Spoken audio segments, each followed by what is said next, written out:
আসসালামু আলাইকুম রহমতুল্লাহ বারাকাতুহু। আজকে যে আলোচনা করব এটা ধর্মের বিভিন্ন বিষয়ের ওপর।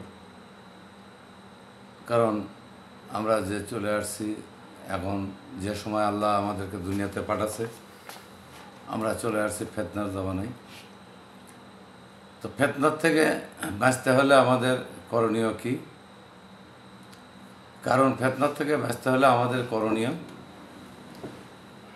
অল্প জানা এবং বেশি মানা।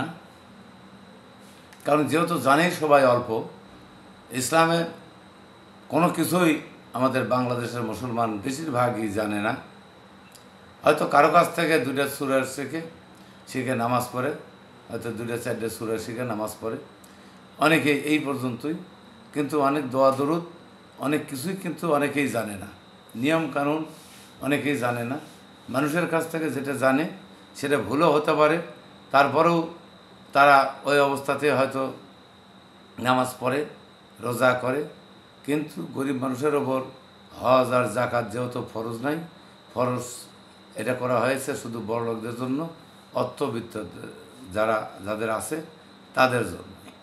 তাই গরিব মানুষের জন্য খুবই নগণ্য ইবাদত, খুবই কম। কারণ 5 ওয়াক্ত নামাজ পড়বেন, বৎসরে 1 মাস রোজা, এই রোজাটা করবেন।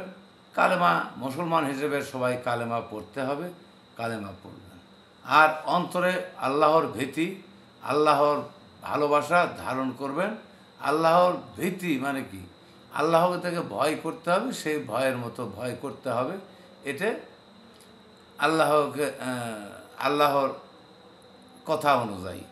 আর তারপরে আসে আল্লাহ রাসূলকে ভালোবাসতে হবে, আল্লাহ রাসূলকে অন্তরে লালন করতে হবে। আল্লাহ রাসূল ছাড়া আমাদের কোনো গতি থাকবে না। কারণ উনি আমাদেরকে সুপারিশ করে কাল হাসরের দিনে আমাদেরকে জান্নাতের দিকে নিয়ে যাবে। এছাড়া আর কোনো ওসিলা আমাদের নেই। তাই দুনিয়াতে যে কথাগুলো আপনারা শোনেন, এটা ওসিলা, বিভিন্ন ওসিলা। এই ওসিলা কি? ওসিলা কারোই না। ওসিলা একমাত্র ধর্মের ওসিলা রাসূল পাক সাল্লাল্লাহু আলাইহি সাল্লামের। এই ছাড়া আর কারো ওসিলা বলতে কোনো কিছু নাই। আপনি আল্লাহর ইবাদত করবেন, রাসূলের ওসিলায় ধরবেন। অন্য কোনো লোকের ওসিলা ধরে আপনার লাভ নাই। কারণ দুনিয়ার যত লোক আছে সবাই, অনেক সমস্ত নবী সহই এনফসি করবি। একমাত্র আমার রাসূল, শেষ নবী হযরত মুহাম্মদ আহমদ মুস্তাফা সাল্লাল্লাহু আলাইহি সাল্লাম, ইনি একমাত্র তার উম্মতকে বাঁচানোর জন্য আল্লাহর কাছে সুপারিশ করবেন, আল্লাহর কাছে প্রার্থনা করবেন। ইনি ধ্যানমগ্ন থাকবেন, তাকে ধ্যান থেকে তুলানোর জন্য, তার সেজদার থেকে তুলানোর জন্য আল্লাহ বারবার ফেরেশতাদেরকে বলবে। ইনি আল্লাহর কাছ থেকে যতক্ষণ পর্যন্ত সে ক্লিয়ারেন্স না পাবে যে তার যতগুলো উম্মত তাদেরকে জান্নাতে দেওয়া হবে কিনা। তো একমাত্র শেষ নবী দেখেন যে আমাদের কাণ্ডারি। অতএব আমরাও তারই জন্যই আমরা ভালোবাসা অন্তরে লালন করব, অন্তরে ধারণ করব, আল্লাহর হুকুম মানব, বিধি নিষেধ মানব, আমরা ধর্মের পথে চলে আসব। আমরা সর্বোপরি কথা যে আমরা যেটাই করি অন্যায় থেকে দূরে থাকব। অন্যায় কোনো ধর্মে সাপোর্ট করে না, ইসলাম কোনো সময় অন্যায়কে সাপোর্ট করে না।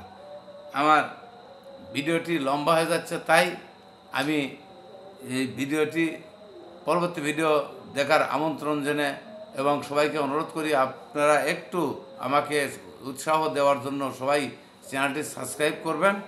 আর যারা সাবস্ক্রাইব করেছেন তাদেরকে অসংখ্য ধন্যবাদ জানিয়ে আমি আমার ভিডিওটা শেষ করছি। আসসালামু আলাইকুম রহমতুল্লাহি ওয়া বারাকাতুহু।